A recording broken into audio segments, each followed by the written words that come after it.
Hi everybody, welcome to the Mean and Mighty Writing Machine series, part 5. I'm Eric LaFountain. Today, I want to give you some ideas on how to use and organize your research, how to synthesize it in the body of your work. This is one of the hardest things to do, especially when we're assigned a research-based paper that requires a lot of outside research. Things can get chaotic, things can get messy. So I'm going to give you some concrete advice on how to make your life as a writer and researcher a little more manageable and use those sources in a more meaningful way. Okay, as an academic writer, one thing we need to keep in mind, it's not just about summary anymore. My guess is you've probably written papers that have required research, and you've done a really solid job summarizing those sources. In other words, giving your readers a neutral gist of what the source is all about. But now at the college level, as an academic writer, your instructors are going to expect you to step it up, right? Instead of just summarizing, now we need to synthesize. So what's the difference? As I put down here, summary, just like you know, you're giving your readers a neutral gist of what the source is all about. You're picking out the most important components so that your readers understand the source, and then you're basically moving on, right? You're not injecting any of your own opinion. You're not showing your readers how it connects to another source. It's just about that neutral gist. Synthesizing is different. You're still giving your readers a gist of what the source is all about, but now, and this is the key, you're also stitching your sources together. You're showing your readers the relationships that exist between them. So it's not just anymore, this is what A was about, this was what B was about, etc., and treating them one by one like that and just summarizing them. Now you need to zoom out and see how they connect. So this is how A, B, and C connect and differ. That's really what you're trying to do when you synthesize sources in your research, is show the reader the larger connections and the differences that exist among your writers. This is a hard thing to do, so I want to give you some idea now on how to organize a big body of research. Step number 1, we need to organize it. If you're anything like me, you go out into the databases, you find all of these great sources, but if you don't have them right in front of you all at the same time, it's very difficult to see how they connect, right? You're digging through, maybe you printed them out, or maybe you got to find that hyperlink, or maybe you got to go back to that website. So I propose that you try out this chart. I know a lot of students they've had success. It's made their life a little easier when they begin the drafting process. But here's what the deal is. The author. Make sure that you just have the title, the author's name, so you can know what source you're actually focused on. And then the next column, a brief summary of what that source was about. And when I say brief, I mean brief, right? A couple bullet points just so that you can get a refresher. Oh yeah, that source X, I remember that one now. Some examples, again, keep it brief. What are some of the main examples the writer used to support her claims? And then the next column, what are some big counter-arguments that the writer addressed in her work? And then the last column I put up here, where do you stand in relation to this source?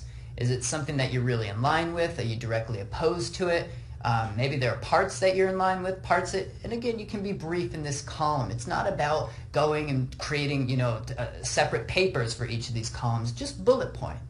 Now I have all of my sources in front of me. I don't need to dig through a mountain of printed out pages, and I can use this source as this chart as kind of a cheat sheet.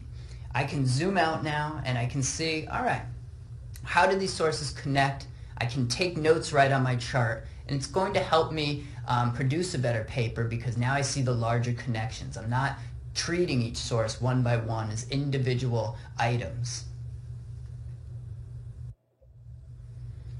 Step 2, now we need to make connections. So once all of your sources have been plugged into the chart, that's when you want to stand back and begin to see how they connect. So some good questions to ask as you're studying your source chart. Number 1, what sources share a similar focus? As I'm looking at my chart, maybe I've noticed some similarities between a group of writers, a group of sources. A, B, and C, they all seem to be focused on this. I might want to bring them into my paper in a certain spot together and show my readers those connections. The follow-up question, though, number 2, would be, even among these sources that share a similar focus, are there differences that exist? And how do these sources part ways? Now we're getting even deeper into it. We're showing our readers we have a more nuanced understanding of these sources. We show them, hey, look at this camp of writers. They're all looking at this, but even though they're sharing a similar focus, they might part ways. And I can show my readers that in the body of my work. That's a really good thing to do. It shows the readers that you really understand your sources. You've entered the conversation. Number 3, another good question as you're looking at your chart, you might find that you have some outliers. In other words, a source that's focused on something no one else is digging into. That might be an interesting source to build a paragraph or two around and show, nobody's looking at this source. I want to kind of summarize it. I also want to show how it differs from my other sources, and I want to comment on this source. Why did I choose to bring it into my work? This is kind of an oddball source. Maybe it opens up the paper a little bit. It opens up and shows that there are other sides to this conversation. Sometimes the outliers turn out to be some of the most interesting and the most useful sources. And number 4, are any of my sources in direct opposition to each other? Again, I think this is much easier to see if you have them all in front of you in the chart. And then you can say, okay, the brief summary, the examples they use, whoa, these two are definitely, they seem to be, there's some friction between these sources. And I would say that's always a good thing to bring into the body of your work, is to show your readers those sources that are really rubbing against each other and show, why are they rubbing against each other? Where's the opposition? What's the controversy? And maybe I want to devote a section of my paper to those sources that really seem to be butting heads so that my writers can see what the controversy around this topic is all about.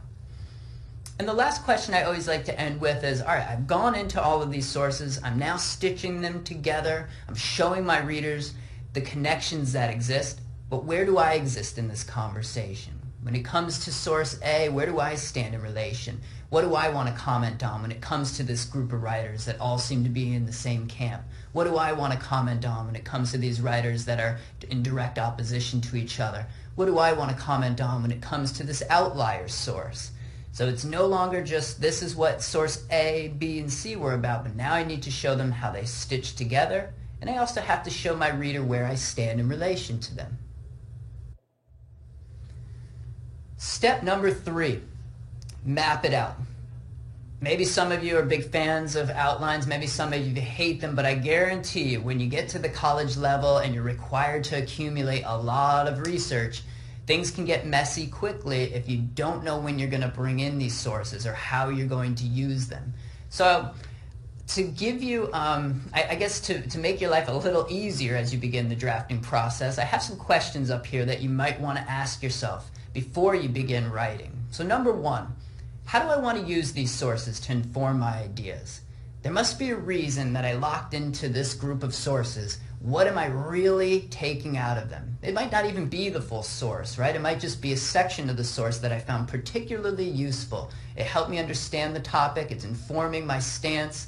What do I want to use from that particular source? If I can clarify that earlier rather than while I'm already writing, it's going to make the writing process a lot smoother because I know exactly when I want to go into that source. I know exactly what I want to take from that source. Number 2, how do I want to use these sources to educate my readers about the topic? So not only did I grab onto this source to help inform my ideas and teach me about this topic, but now what do I want my readers to take away? Whenever I quote or paraphrase this source, what do I want my readers to learn from it? And number 3, this is an important one. I have an outline of my paper, but where do I want to present these sources in my work? I have all of these writers. They have great ideas. They're all different ideas, but now I need to figure out when I'm going to weave them into my work. So I think, again, concrete advice as you're planning your work out. Think about that source A, source B. Where do I want to introduce this source? Where would be a good section of my paper to bring in that source? And I think if you can include that on your roadmap, on your outline, again, you can refer to it as you're deep in the writing process and you won't feel as lost. You can bring those sources in, remember why you wanted to bring them in at that particular moment, and now you're not just kind of groping in the dark and grabbing sources in a kind of haphazard manner. And number 4, I always end with this, where do I exist in the conversation and why? I'm bringing these sources into my work. I better know how I feel in relation to them and why I feel that way and what I want to say about these sources, what I want to write about them when I do use them in my work. I can't just dump them in and run away. I need to comment on them. I need to analyze them. And I need to understand where I stand in relation to them. That's a good thing to clarify early on when you're looking at your sources.